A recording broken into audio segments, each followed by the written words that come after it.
small town square with the poise of Betty Davis. A confident stride and inimitable mannerisms elevating the sidewalk into a plush Hollywood carpet. And wrapped around her neck, a yellow velvet ribbon, bright as an ocean sunrise. Gotta say, I love the writing, just setting the tone so well for this game. You question a well-dressed man parked outside an oyster house. Prudish woman. I took her on a fine date and she didn't remove so much as a ribbon. Excuse me, can you step back from the coupe? That's the spirit. You decide to seek a second opinion. So we ask around about the woman, I suppose? You talk with a waitress smoking outside a diner. Something funny about her. Just showed up one day. Doesn't work, doesn't live anywhere as far as I know. Just around. Myself, I'd love to know who made all her beautiful clothes.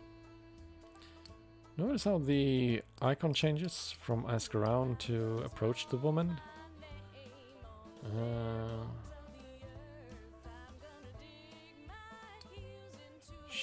Should I? Yeah, sure. Let's approach the woman, I suppose. Just try something new, I guess. You ask the woman if you may join her at a public bench. You may. Lovely outside, isn't it? Her eyes are a beautiful shaded brown. Beneath the yellow ribbon, a thick, fibrous scar wraps around her throat. Weather like this, it reminds me of Paris. Okay, so she's French. The elegant woman in the small town.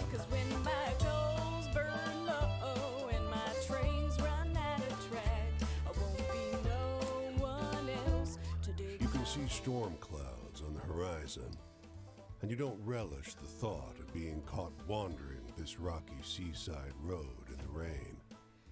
Fortunately, you find the lighthouse door open with a daunting staircase before you. Let's go up the lighthouse. At the top of an ornate wrought iron spiral, you're breathless and feeling the strain on your knees. Rain already batters the walls outside. You can only knock on a heavy wooden door leading into the upper level. Muffled voices and light seep in beneath the door. Let's see if we can hear something. Looks like we got a visitor. Sounds like a man's voice, deep and rough. Well, behave yourself. I'll open the door. Another man, this one with a higher, more sonorous voice. I always behave myself. He feigns indignation, but his tone betrays affection instead. I wonder if this narrator, like, if he's already done some, voicing for, what do you call them? Audiobooks. If they actually just found someone already really good at his work and, putting him into the game instead. After a moment, the door unlatches from the inside and opens. The man before you is tall and muscular, with a hint of a paunch beneath his wide chest. The heavy iron knob on the door looks nearly dainty in his huge hand. Didn't want to be out in this rain, did you? Come in. Nice. Despite the rough exterior, this room looks like a well-appointed parlor. There's a rug on the well-trod wooden floor and an enormously plush couch. And sat upon In a lighthouse? Okay. is a stocky fellow grinning through a great hazel-colored beard. Tea? He offers, hoisting a teapot. Nice.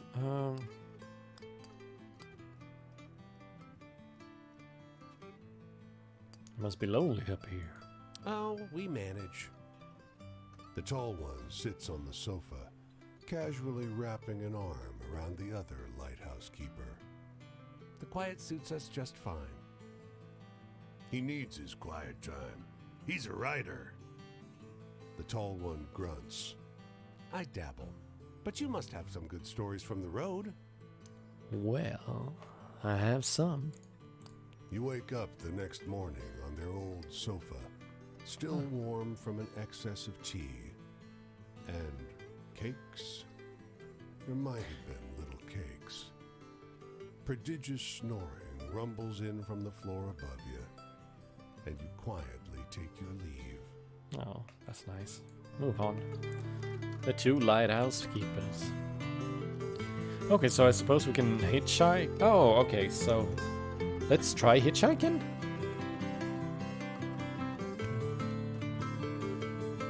Hey, wanna carry a skeleton with you?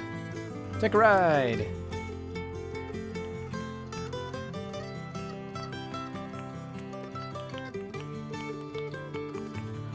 We're going to Boston. Oh yeah.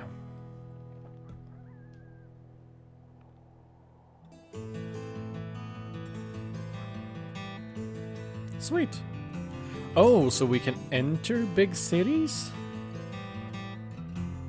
Let's check out this little church first, then we'll go into Boston. A dusty truck and a man on horseback pull up next to one another in front of the grocer. Suddenly, the driver and the rider, two wiry old men with identical haircuts, start shrieking at one another. What's going on? The man with the truck leaps into the street. "Brother!" he shouts. The one on the horse tumbles out of his saddle. "Brother!" he screams. They embrace in the road.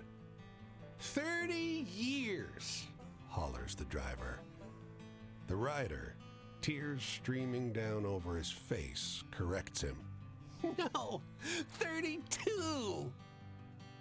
Everyone here is watching these two older men cry and hug one another in the middle of Main Street. Cars and wagons are backing up. People are yelling. "Take a photo of us," the driver begs you. Starts hauling a tripod out of the bed of his truck.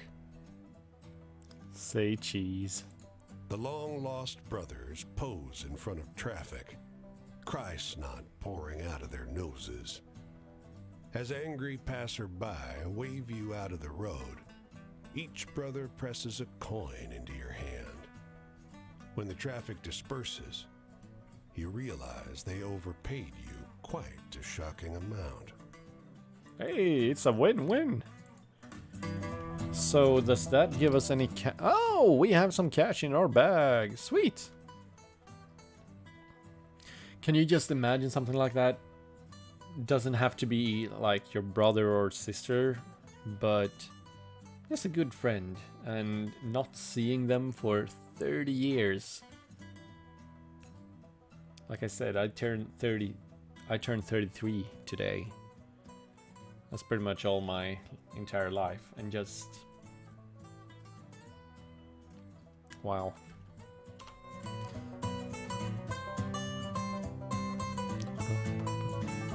Enter Boston. Boston, red brick, green trees, blue sky. In this weather, Boston is beautiful. That is, until you make your way deeper into the city and get lost among the cramped, winding, shadow-haunted old streets. Okay, so explore the town, earn money, train station if we want to go to some place specific, or a store. I see a store. Hot apple cider. Ooh, that sounds pretty good.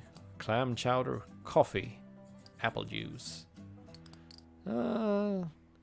Okay, so does that help against sleep and this for health?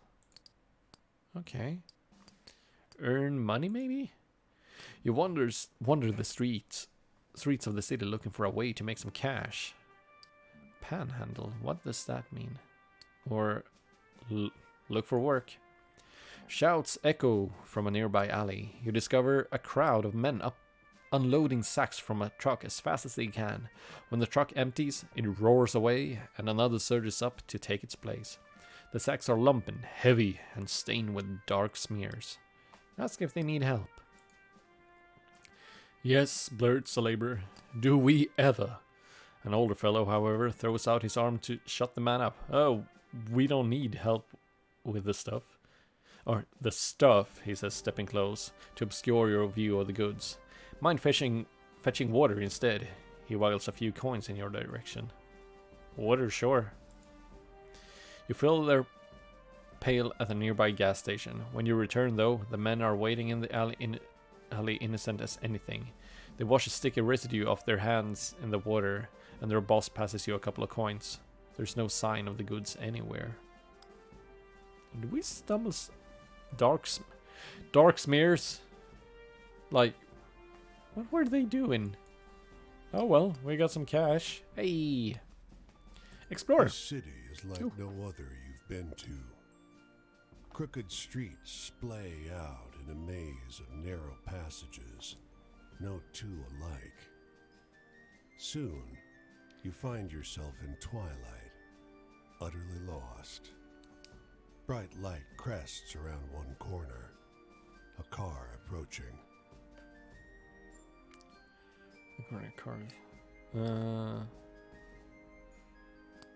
Keep walking. Unable to afford rescue, you keep walking. The asphalt turns to crooked cobblestones that threaten to wrench your ankle out of place. Was this always a moonless night? The stars multiply, each one looking like a pinprick through which light is exiting the terrestrial world. It's hard finding your way through in pitch darkness. You go by touch and sound, feeling the scale of the streets by the echoing of your footsteps, fingers tracing the rough surface of the buildings. And then, a rumble of noise in the distance. You quiet yourself, suddenly fearful. The clear sky tells you it's not thunder, but cannon fire. The city comes alive with fires and shouting. You find yourself trampled by a mob of men in thick brown coats, a phalanx of bayonets advancing up the street. What? When you come to, there's no sign of the commotion, the war that you were just caught in. The comically shrill honk of a Model A running up the road startles you, and you crawl toward the sidewalk. Above, the sky is a sharp, cold, cloudless blue. What the hell was that? New story, the strange clamor on the streets of Boston? What? Let's leave Boston. This place is starting to creep me out. Ooh, what's that? What's that?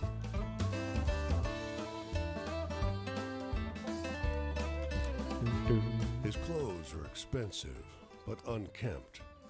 A tailored jacket stretched and warped out of its best fit by long days on the road. His thinning frame weighs down the boxcar next to yours. You got a light, friend? Sure do, friend. You offer a match, which bends and nearly snaps as he scratches it against the pitted iron edge of the boxcar. Thanks, he mumbles, perching one last cigarette on his lip. Where you going, boy? Don't rightly know where I'm going. You notice how deeply wrinkled his clothes are. It's as though a huge hand plucked him from a high society party and crumpled him up like a sheet of paper. Don't rightly know how I got going either.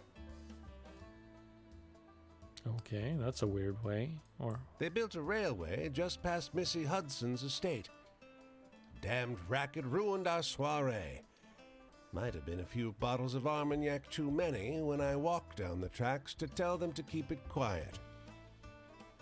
He drags on the cigarette, but you never see him exhale. The last bottle of Armagnac, okay.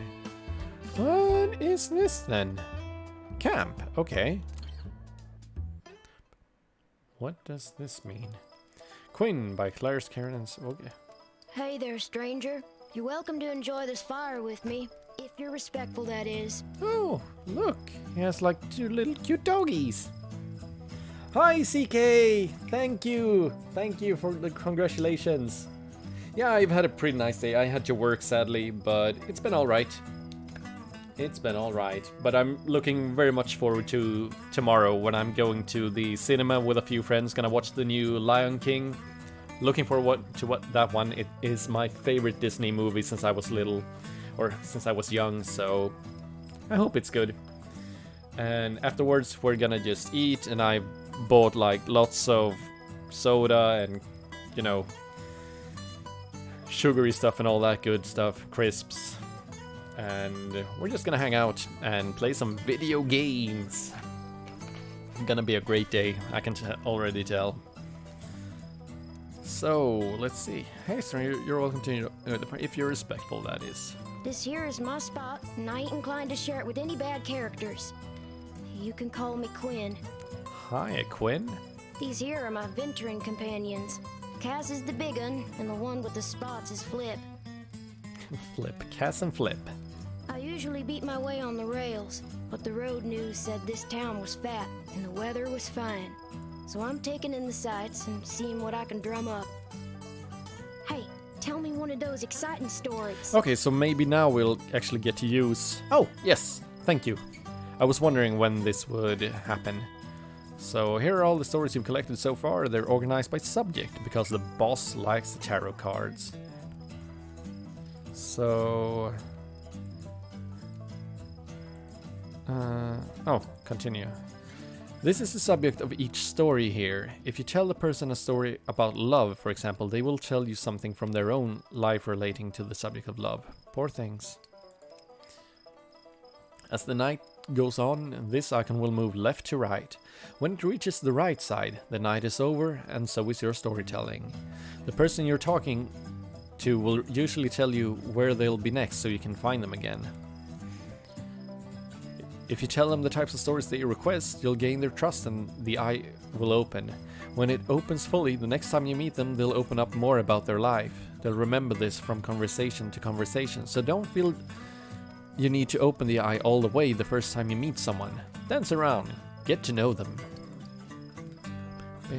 Hope everything's alright with you as well, CK. So... is this... How do I know? Didn't it say like characters have preferred types of stories? Like, so if I click, let's tell one about family then. 21? What do you mean, CK? 21 again?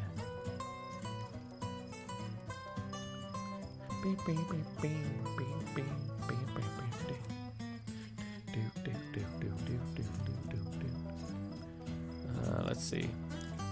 Tell the story of seagulls and a fisherman near Portland, Maine. Tell the story of the boy who ran away with his father in Maine.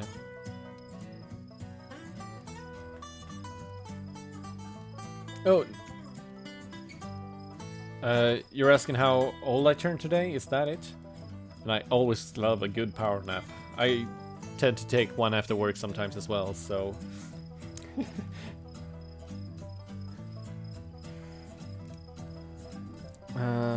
Tell the story of the 2 brothers who... Yeah, no, I'm actually turning 33 today.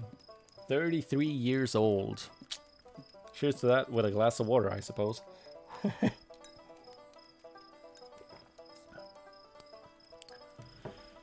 Tell the story of the 2 brothers who reconnected after 30 years apart around Boston. That's a great one, actually. I've really felt that one, so let's go with that one.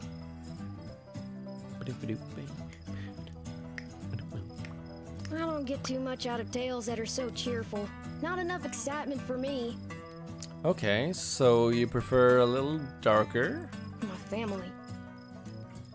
There ain't no way I'm gonna start jaw flapping about those bastards. Judases, the lot of them. Enough said. Damn. Hey, tell me a funny story. You seem like you still got a sense of humor. Something funny, eh? Love, sadness. I don't know if I have a funny one. The sun, the past memories, authority, love, sadness, bondage, traps, imprisonment. No, the sun, maybe? The past memories?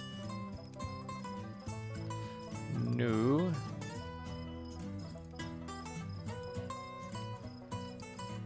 Looking woman is...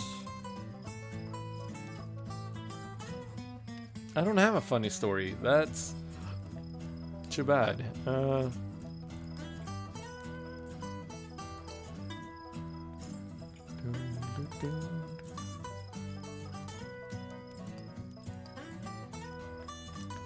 don't know which one would be the funniest out of these. Like, let's go with this one just for something. It was weird. Were you trying to scare me? Well, you didn't go far enough. Huh. Well, I don't know a whole lot about the past, but they say there's an Injun grave around these parts. Say it's haunted and full up with angry spirits. Yeah, this game is a little bit weird, CK. We're like, we lost pretty much our body, I'd say, through a poker game in the intro.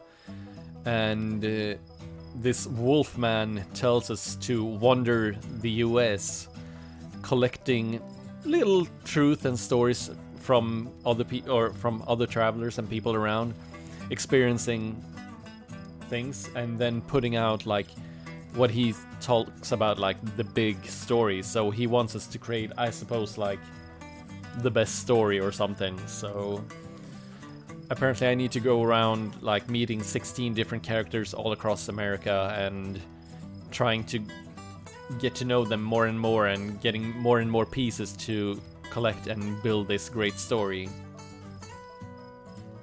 I used to love hearing stories of cowboys and Injuns fighting it up. Would swap tales with the youngins. But, well, I suppose if someone shot me, I'd be pretty vengeful too. You sure would. You got any happy stories? Happy. Love.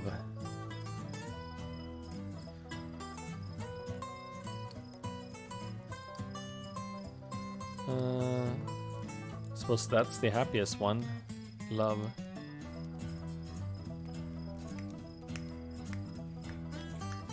Sometimes I need a tale like that just Yay! to remind me it's not all depressed out there. Love stories. Huh. Folks sure seem to be eat up with the notions of love.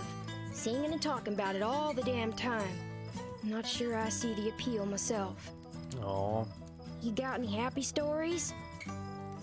Hey, New Matrix! Yeah, thanks, New Matrix. Yeah, it's my birthday. Turning 33, and it's been a good one, I'd say. Had to work, so didn't have much time but to do anything, but there'll be time for that tomorrow. So, but I took about, still have like maybe an hour or so, maybe a little bit less, and I thought that I should, you know, sit down and play a little game.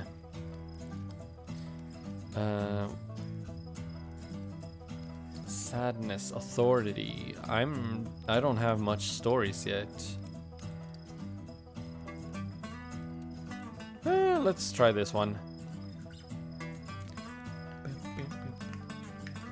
Not sure I quite follow that one. Sorry. Authority? Bosses and such? I ain't nobody's little Angelina if that's what you're asking. I take care of myself and my dogs. Yeah. Take care of those dogs. I don't need no jocker looking out for me. So if you're offering, don't. Shoot, I thought I told you to be respectful. You want to keep enjoying my spot or not? Think about that. So maybe... You got any happy stories? No, not really. Just sadness and the devil. So is it... Oh, okay, they want a hopeful story. So is it better to exit right now, perhaps? Or sure you want to leave?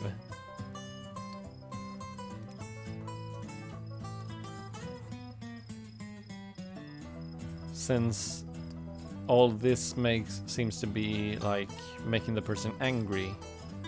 Let's leave. Leaving already? Well, me too. Oh. I think I'll go check out what's happening up the road this way. Maybe I'll see you around. So... Oh, all the way down in Pennsylvania? Really? Whoa. That's a long way off. Okay, but... See you in Pennsylvania, I suppose. Take care, Quinn. The tramping life suits me just fine. Every day is a venture. With things being so depressed, folks walk around like it's the end of everything good. But it ain't. Plenty nice things to see if you know where to look. Amen to that. Yeah, very nice of you, New Matrix, to actually stop by just to say happy birthday. And maybe enjoying some wonderful music.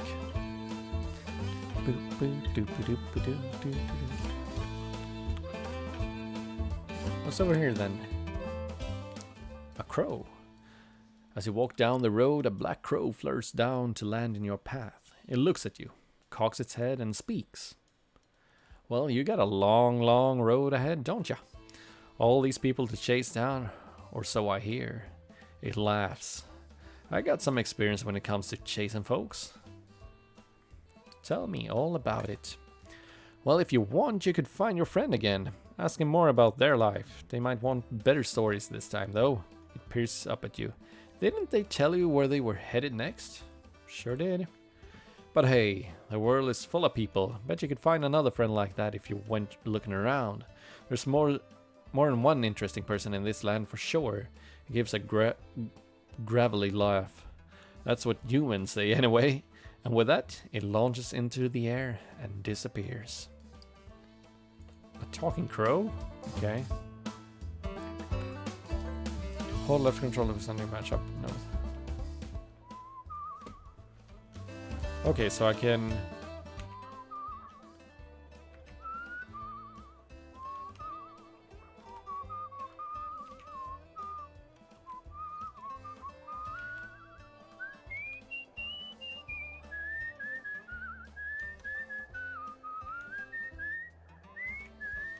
Ah, sweet, okay.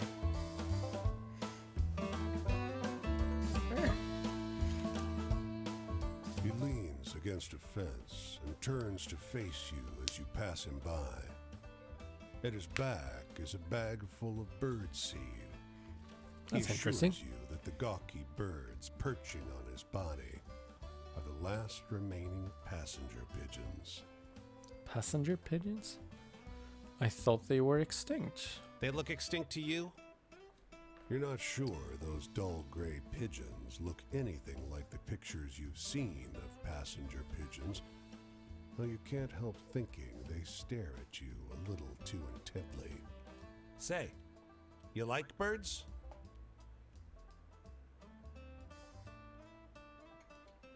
What? No, I don't have a great voiceover voice. You're crazy, CK. But thank you, I suppose. So, say you like birds? Yeah, I like birds. They're lovely creatures. Guileless, really. Hunted damn near to extinction, weren't you? He strokes one of his birds under the chin. You think you see drips of blood flecking the creature's dirty gray head. Excuse me? You sense it's about time you start moving on. You be kind to the little birds now, you hear? You hurry along the road, though the flapping of ungainly wings seems to follow you for hours. That's a weird one. The Pigeon Keeper. So, okay, so we're next to New York now. But there was this little house over here. Hear a story. The policeman in the truck on this corner is having a pretty wild argument with someone on the other end of the radio. No, he keeps saying, no way! You listen in and the man on the radio finishes a wild story about the ancient battles still raging on Boston's streets. The ones we actually encountered. Wait a second. I swear this is what happened, the cop over the radio insists. That's when it clicks. You know this story. It's a stranger version of the story and the strange clamor on the streets of Boston, but with some bits left out or replaced. Ain't true, the cop in the truck sighs. If only he knew.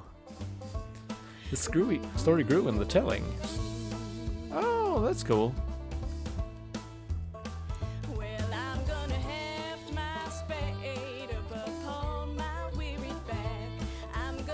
I'm gonna check out this little place before heading into New York.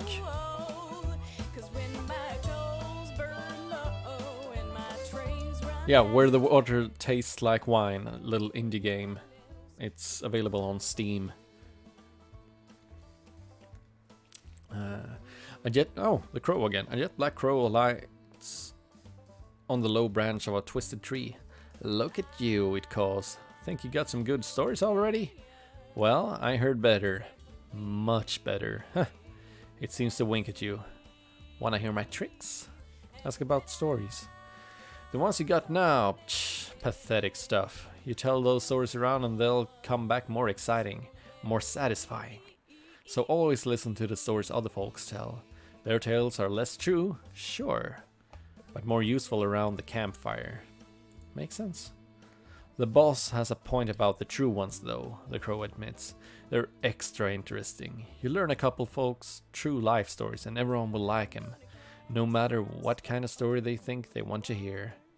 Any other tips? Okay, so true stories you can always use those around the campfire and people will enjoy them, I suppose then. Well, everyone's the captain of their destiny. It gives a burst of laughter. Ain't no bootstraps in the world that can save you now, but the choices you make, they can change the kind of story you can tell. If it ruffles its feathers, a sort of shrug? Choose wisely, or don't. Ha!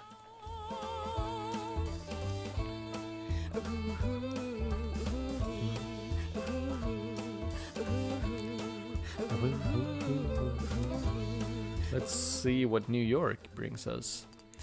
The air stinks of gasoline and trash, and you're boxed in by brick, but damn, there's something invigorating about that stink. God, you feel like there's an engine in your chest. Explore. The engines belch black smoke as the ferry churns gray water into froth.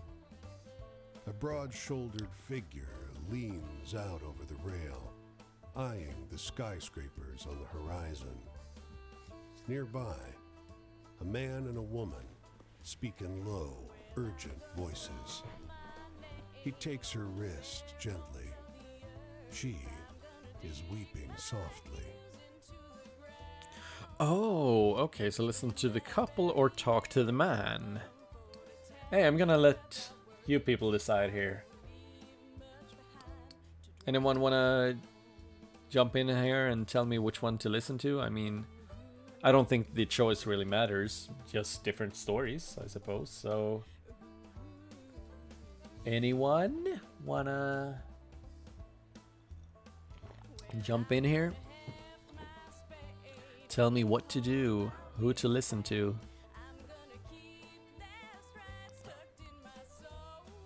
Always actually wanted to go to New York. I mean, I've traveled, or I used to go with my parents down to Italy every once a year, but that's about it. I haven't been to any, I'd say, like big city, like, you know, cities people talk about, like London, Tokyo, New York, Los Angeles. Like, it'd be fun to go to one of those cities sometime during my life. Okay. I guess we'll just... let's talk to the man, I feel like. The man gives you a once-over as you approach. His newsboy cap is ragged with age. You look familiar. Did I meet you at Union Square? Union Square? I don't think so. The man shrugs. Yeah, maybe somewhere else. You look like you get around. Me too. When Gramsci was arrested, we all had to flee.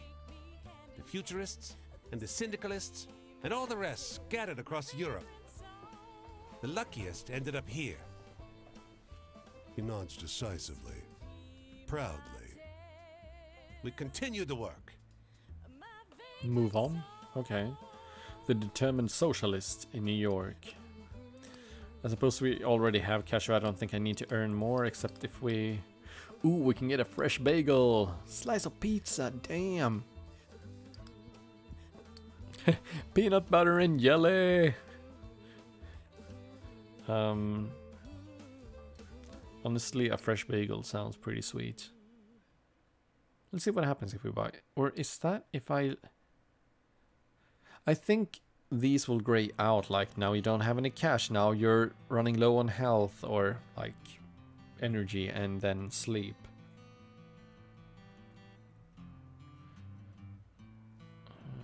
Is that a song, CK? Let's take it back to the old school. Let's take it back to Union Square. Don't think I've heard that one.